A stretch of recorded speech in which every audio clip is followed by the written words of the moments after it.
Ako talaga, hindi naman talaga ako from Davao, which is ako talaga is from Bicol. So, hindi ho kasi basihan ang lugar para suportahan natin yung mga kandidato na kalugar natin. Ako mga kababayan, gaya ho ng sinabi ko kasi, 2019, that time kasi, estudyante pa ako, third year college ako, doon ko na po nakita that time, ang meron talagang grabe yung improvement sa pamumuno po ni Pangulong Duterte. Kung ba, naalala ko kasi that time, nung una akong salta dito sa Maynila, way back 2014, nung panahon siguro, 2014, si Pinoy ang presidente that time. Ako po mga kababayan kasi, bumabase ako sa kung ano talaga ang realidad na nangyayari sa bansa natin at kung anong pamumuno meron ng isang leader. That time kasi, way back 2014, namasyal ako sa Manila Bay. Kasi, siyempre, probinsyano ako eh. So, Bisaya, kasi although from Bicol ano kami, pero Bisaya na rin kami dyan, no? That time, way back 2014, namasyal ako dyan sa Manila Bay kasi first time ko kasi sabi nila, sikat daw yan, pinapasyalan, maraming namamasyal, pagdating po ng hapon. Doon ko po naranasan na yung Manila Bay ho, napakabaho ho niyan. At pangalawa ho, mga kababayan, habang po meron kasing tatlong foreigner na hindi ko ito malilimutan, panahon ho ito ng 2014, panahon ni Pinoy, habang sila ay namamasyal, nag-i-enjoy sila, nagpipicture-picture, bigla na lang hinablot ang kanilang cellphone. Isa po yun sa hindi ko po malilimutan na nung 2014. Kaya pagpasok po ng from 2014 kasi hanggang 2019, ako that time may BCC school. Kaya pagdating ng 2014, doon kasi sinimulan ang Manila Bay Rehabilitation. Way back 2019. So diyan ko po nakita hanggang sa nainggan nyo na aralin at alamin kung ano pa ang ginawa po ni dating Pangulong Duterte. 2019 pa lang po yun. Hanggang diyan po nakita na grabe na pala ang project po ng ating Pangulong Duterte. Sabay-sabay ho yan. Dahil alam naman po nating lahat, noong 2019 nagkaroon po tayo ng pandemya.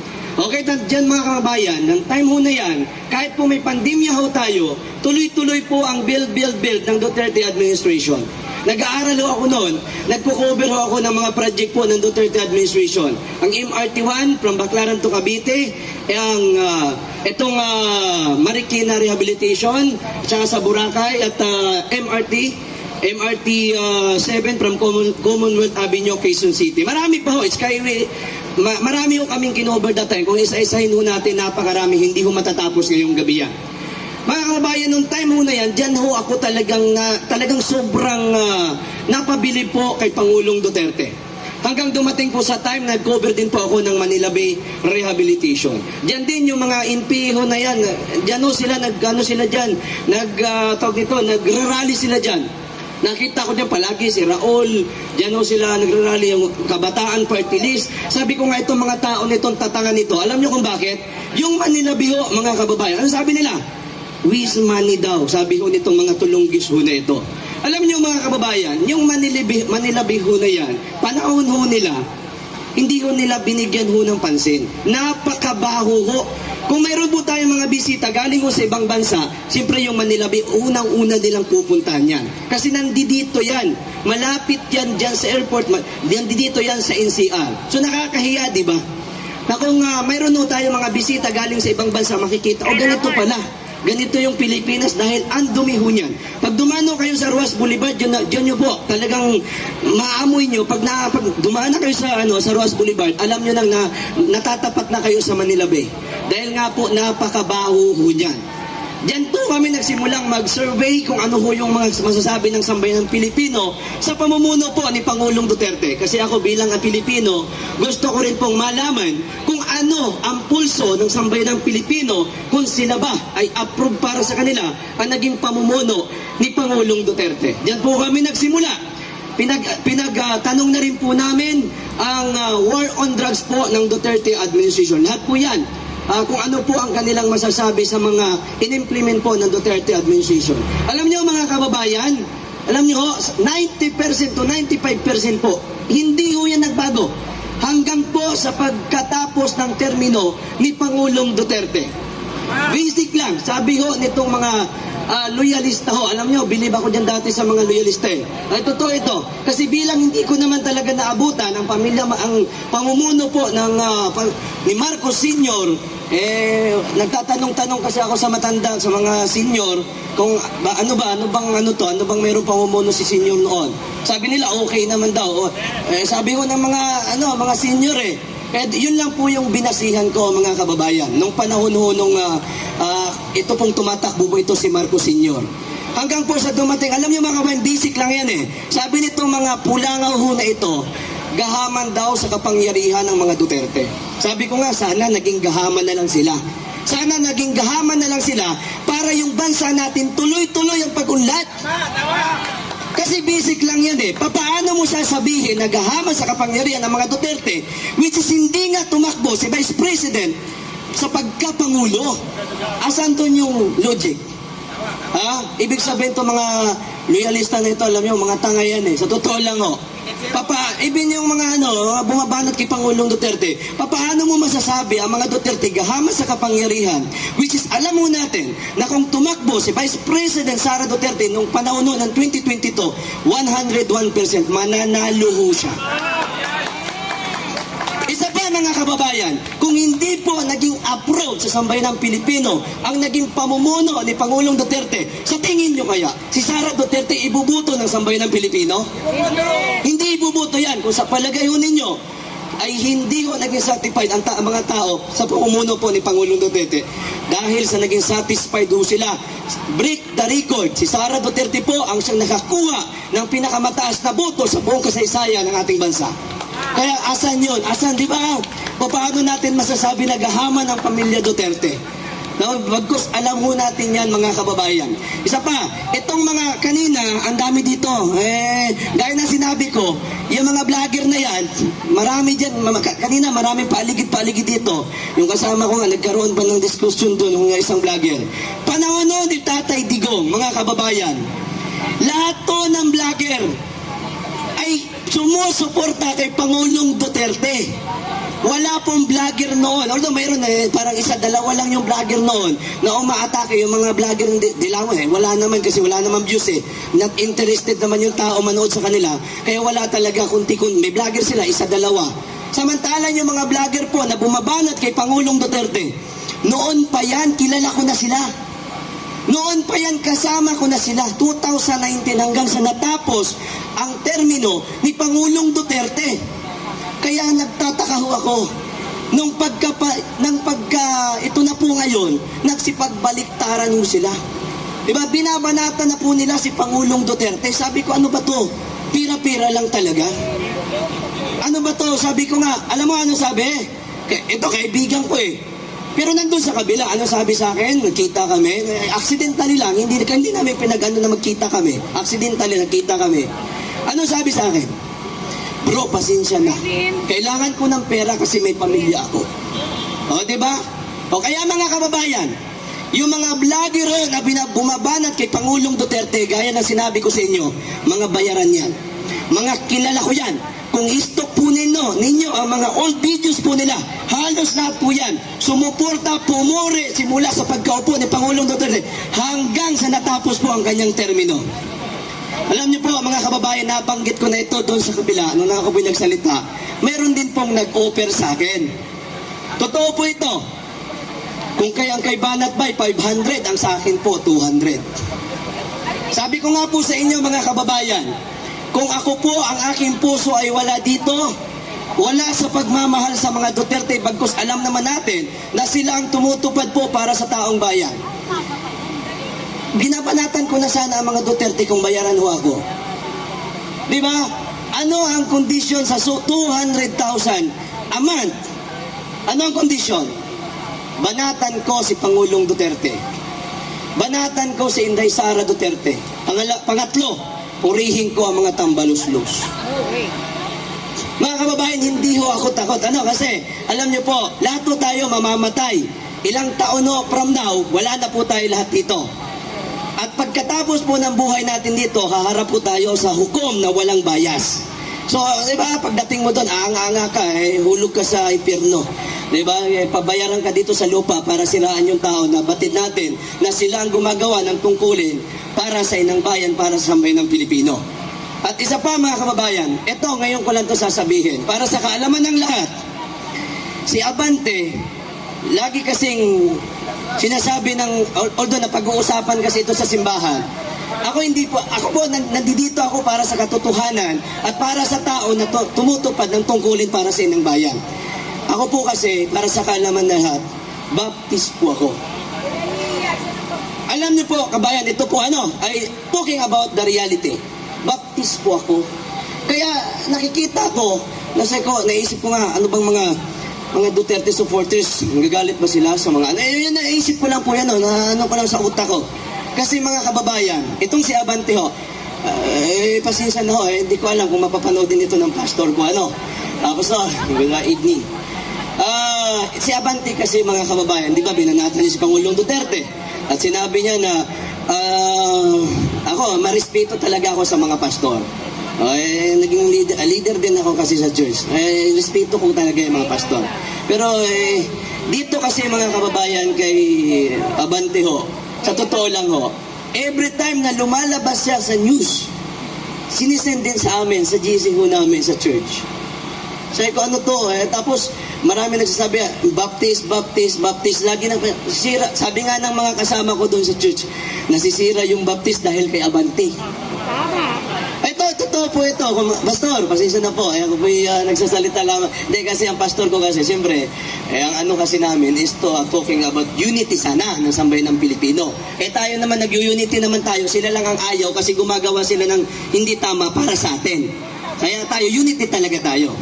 Kaya, Abante, ano man po tawag ko sa'yo. Alam mo, nire-respeto kita kasi sabi mo, Baptist pero may kunti respeto pa rin ako, kabayan. I hope you understand. Pero alam nyo po, every time na nagkakaroon ng investigasyon dyan sa Congress, na lagi itong nasasalang si Abante, lagi yung pinag-uusapan sa church namin, nasisira ang Baptist dahil sa kanya. Diba? Hindi yung ganyan. Sa amin po, simula po ako na naging member dyan ng Baptist way back 2013, wala akong ganyan. Wala pong pagpipigil sa amin na kung sino hong iboto namin. Bagkus nagtuturo po na tulid sa mga member na kung sinong maganda na leader. Ito po, para po sa kalaman ng lahat, yung pastor ko, doon sa church po namin sa Baptist, Solid Duterte po. Tinanong ko po siya, bilang kasi member na ako po yung isang political vlogger na talking about ako naman ay gumagana para sa taong bayan. Tinanong ko siya, kasi that time kasi, noong 2022, yung pastor ko din kasi, ay ang kanyang sinuportahan talaga, si Bongbong at saka si Sara. Ngayon nagtanong ako sa kanya nung umuwi ako nung last, 2 months ago, umuwi ako. Ikaw, pastor, kasi nag-away ng Marcos Duterte, banggaan na pastor, ano yung ano mo dito? Sabi niya, alam niyo si...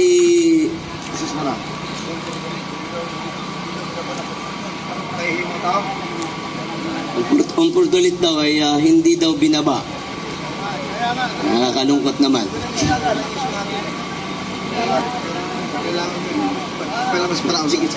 Interruption lang, brother. Crisis tayo. Nagtanong ako sa sa pastor ko kasi dati nga gaya ng sinabi ko, sinuportahan niya kasi si Bongbong yun ang sinuportahan niya Ngayon mga kababayan, tinanong ko siya nung umuwi ako last 2 months ago, sabi niya po sa akin, Duterte talaga. Nabudol daw din siya. Kasi sa amin kasi gantang ang bigas.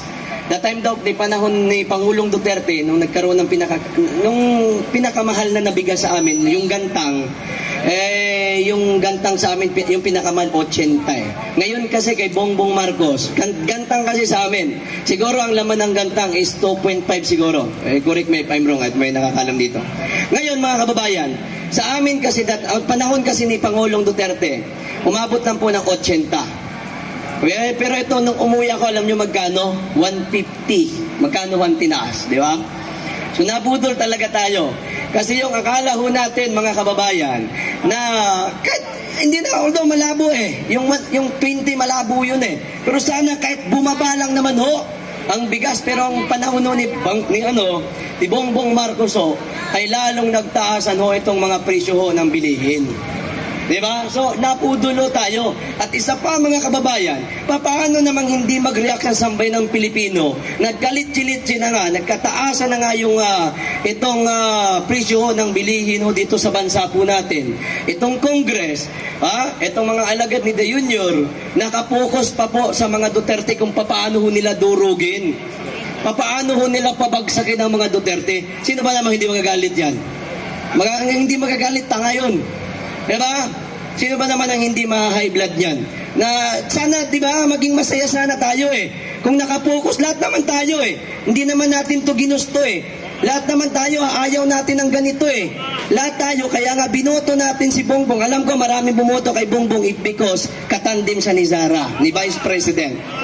Diba? Yan talaga ang katotohanan, mga kababayan. Ngayon, hindi natin gusto to eh. Sila ho ang may gusto ho nito. Okay tayo, ang gusto nga natin, kaya nga natin binoto si Bongbong Marcos kasi ang mga pangako niya is continuity ng Duterte administration, yung mga project po ng Pangulong Duterte. Pero anong nangyari? Mag 3 years na po siya sa kanyang panunungkulan bilang Pangulo ng Pilipinas. May nasimulan bang project? Mayroon ba? Mayroon ba? Ang nangyari po mga kababayan, ayan, nagkakating ribbon po sa mga project po ng Pangulong Duterte. Tapos sasabihin ito mga tangang vlogger na mga dati kong kasama na yung mga project ko na yan, nag-cover kami dyan. Simula ng project ko na yan hanggang sa pagtapos ni Pangulong Duterte, panay kami pasalamat, panay kami vlog no na, ito kundi dahil kay Pangulong Duterte hindi ito mangyayari, ganyan. Tapos kay mga tanga, si BBM daw ang nagpagawa.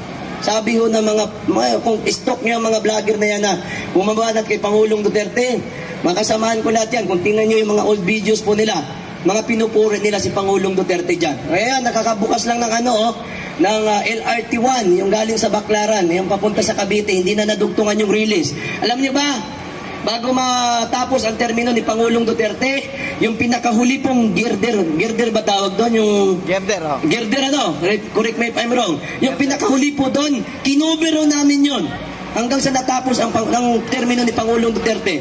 Nung dumaan ako, nung pumunta ako sa Cavite nung last week, wala ho nadagdag. Diba? O asan yung ang continuity ho ng project po ng Pangulong Duterte? Wala ho mga kababayan. Kaya paano ho natin ito hindi ho magagalit ang sambay ng Pilipino na ang ginagawa po nito. Alam anong sabi ng mga pulahang vlogger nung nag-opening doon sa LRT? Salamat do kay Bongbong Marcos. Kung hindi dahil kay Bongbong Marcos, hindi tayo magkakaroon ng LRT1 pambaclaran to Cavite. Tanga. Pinangako ni Pinoy yan, tinupad yan ni Duterte. Diba? Mga kababayan, hindi naman tayo dito hindi tayo dito nandito para ipaglaban yung mali. Nandito tayo para ipaglaban yung tama. Diba? Ang LRT1 from Baclaran to Cavite, matagal naman na talaga yan.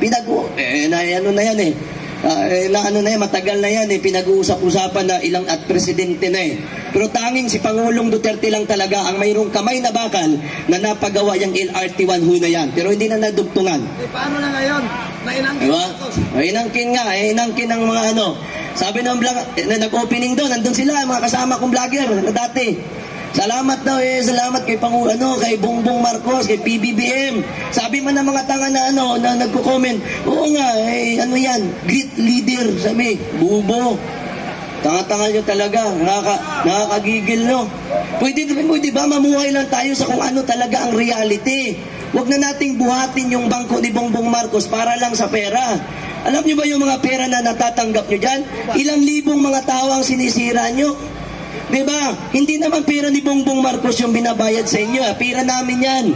Pera yan ng mga nagtatrabaho na magkano lang ho ang kanilang sweldo.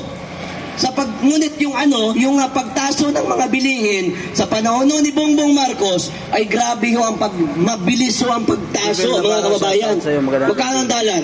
Yung mga vlogger alam yung mga vlogger, dollar kasi yan Pero magkano na ho ang dollar sa bansa ho natin? Ngayon, nung naka 2 days ago yate kasi nasa nasa 59. Edi bagsak ho ang ekonomiya ng ating bansang Pilipinas. Diba? Ano pa? Kaya nga sabi ko, itong mga Marcos vlogger ho na ito, hirap na hirap sila. Alam mo kung anong ginagamit nila? Para banatan si Pangulong Duterte. yung mga banat ng mga dilawan, na which is kinundina na nila yun. Inatake na nila yung mga dilawan dahil sa mga banat ng mga dilawan noon kay Pangulong Duterte. Mga tanga talaga. Ay, hindi, alam nyo, sinasadya nila yan eh. It because of money. Alam nila yan na mali ho ang ginagawa ho nila. Maraming ang kumausap na sa akin, gusto na bumalik kay Pangulong Duterte vlog, mag-vlog na daw sila kay Pangulong Duterte. Hindi ko alam kung nandito pa sila sa ating tabi-tabi. Pero may mga kumausap na po sa akin, na mga vlogger, na gusto na daw nila bumalik sa pagbablog po sa mga Duterte. Bakit daw? Teka, bakit?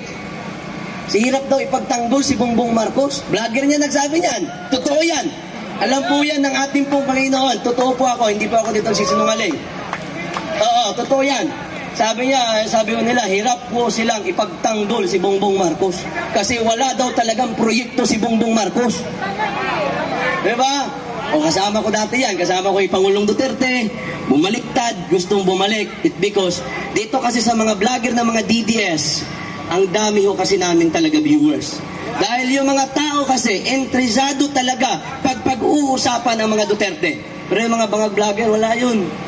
Alam mo, ang ginagawa nila, siraan nila si Pangulong Duterte, siraan nila. Lahat ng vlog nila may dikit sa Duterte kasi nga, may bayad eh. Yun yung script na ibinigay, yun yung script na ibibigay sana sa akin kung nagkataon lang na ako ho'y pumayag sa kanilang alok mga kababayan. Diba? 200,000 per month. Diba? Yun ho, yung script na yun. Lahat tayo umaasa ho ako na lahat ho ng ito ay nasasaksihan. Alam mo ito ng ating Panginoon. At umaasa po ako na sa kalooban po ng ating Panginoon, tayo po'y magwawagi sapagkat alam ko din naman talaga na ito pong pinaglalaban po natin ay nasa tama po tayo.